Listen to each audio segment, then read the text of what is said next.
大家好，我是牛奶。由于无法接受自己费了这么多心血，最终却是这样的结果，萧炎掌心的异火陡然升腾，随后手掌一挥，就将那蛊徒给卷了进去。既然无用，那还留着你做什么？萧炎道。药老见萧炎这赌气的操作，心中一紧，连忙就想将那蛊徒给抢救出来，结果却发现那看似一扯就破的蛊徒居然在萧炎的异火里丝毫未损。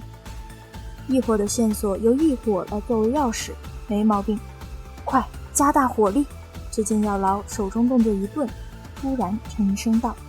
萧炎闻言连忙催动异火，试图焚烧出个所以然，结果还真就被他给烧出来了。就在萧炎将体内异火催生到极致时，蛊图上突然有纹路亮起，旋即纹路从蛊图中飞出，最终化为一道道古老文字，悬浮在众人面前的半空上。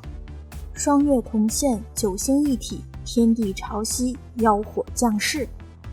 大白话的意思就是，当九星连为一体，天上有2个月亮的时候，就会有天地潮汐，而天地潮汐出现的那一天，也是净莲妖火降临世间之时。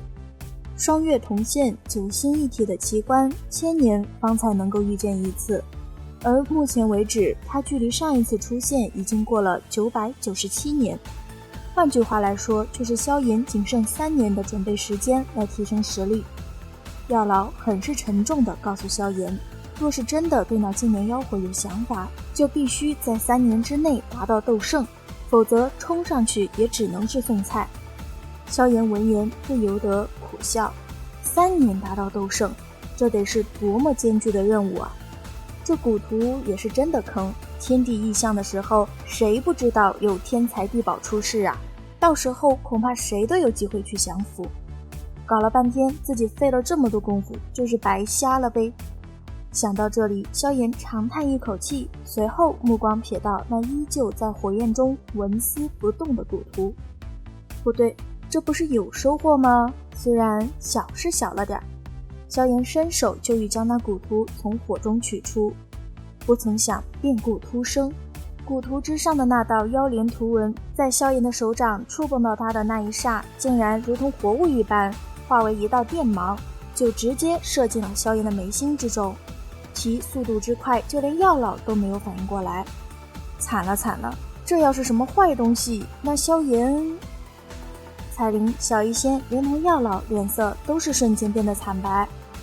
此时身为变故主角的萧炎正驱使着自己的灵魂力量，同眉心处那多出来的一团拳头大小的光团对峙着。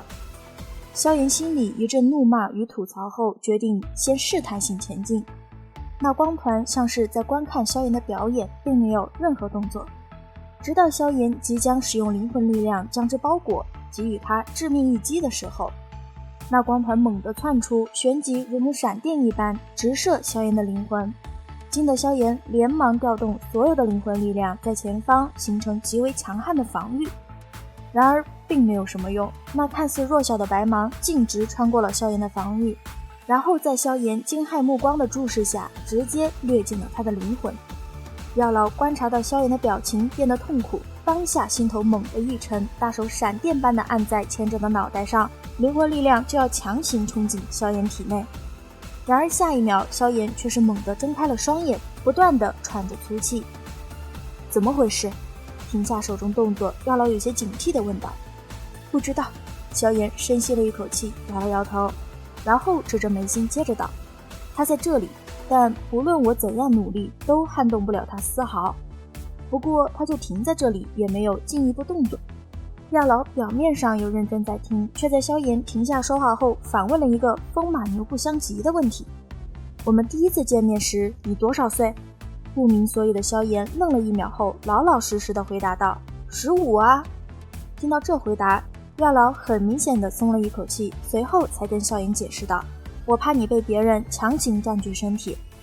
萧炎张了张嘴，最终只是苦笑着摇了摇头。那究竟是什么东西？药老面色凝重的道：我也不知道，我在接触他时只收到了一点信息，那信息中有4个字：净莲妖圣。揉了揉眉心后，萧炎答道：净年妖圣，有点耳熟，容我想想。一个人独自坐在一旁的石头上，药老很快就陷入了沉思。萧炎与彩铃他们害怕打扰到药老的思路，都是未曾说话，直到10分钟后，药老抬起头道：若是我没有记错的话，这净年妖圣应该便是万年之前的一位顶尖强者，而他也曾经是净年妖火的主人，是当时号称最接近斗帝的强者，竟然强到这种地步。短暂的震惊后，萧炎的手掌不自觉地握了握，随后目光盯着药老道：那我眉心里的那东西，难道便是净年妖圣所留？应该是的，这卷古图或许也应该是净年妖圣所留。药老微微点头道，随后为了让萧炎宽心，又表示自己先前在古籍上看到过，这净年妖圣虽然有些邪异，但为人也算得上磊落，应该不至于做什么太过无耻的手段。对于这牵强的说法，萧炎表示自己并没有被安慰到。不过事情既然已经变成这个样子了，当下能做的也就只有祈祷不会有事了。药老见萧炎沉闷着一张脸，想要再开口说点什么，但最终只是拍了拍萧炎的肩膀，沉默了片刻后才出声提醒萧炎，现在最应该做的是想想怎么提升自身实力。毕竟以净年妖火的威力，即便是药老现在所拥有的实力，凑上去也只有变成火奴的份。火奴即火焰的奴隶。小贴士：只有实力极强的异火才有能力控制猎物的思维。说起提升实力，萧炎顿感压力山大，毕竟他现在8星斗尊巅峰的实力，距离真正的斗圣还差108000里呢。不过萧炎的运气向来不差，这波菩提古树快出世了嘛。药老告诉萧炎，只要能够得到菩提心，3年成为斗圣还是有希望的。萧炎只觉得欲哭无泪，撇了撇嘴后就跟药老吐槽，这也不轻松啊，菩提古树出现的地方可是莽荒古域，那是人类禁地，而且古域那么大，要在其中找到菩提古树哪有那么容易。药老听到这话，手上不自觉地捏了捏。我敢说，若不是彩铃与小医仙在场的话，药老此时已经和蔼地将它放在了萧炎的头上。若是容易的话，还轮得到你去？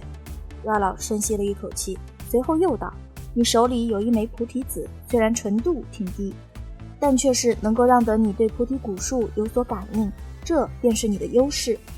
而且你若是真想降服净年妖火的话，这是你唯一的路子，所以菩提心必须到手。深知药老所言非虚的萧炎无奈地叹了一口气后，只能是点了点头。确定好未来大方向后，药老就领着众人直接回星陨阁休整了。2日后，那与菩提古树有关的情报已经是如同风暴一般席卷了将近整个中州。好了，本期分享就到此结束了。视频呢看到这里了，给牛奶点个赞吧。订阅了的朋友记得开启小铃铛哟，这样就不会错过牛奶的更新啦。感谢您的耐心观看，拜拜，下期再见。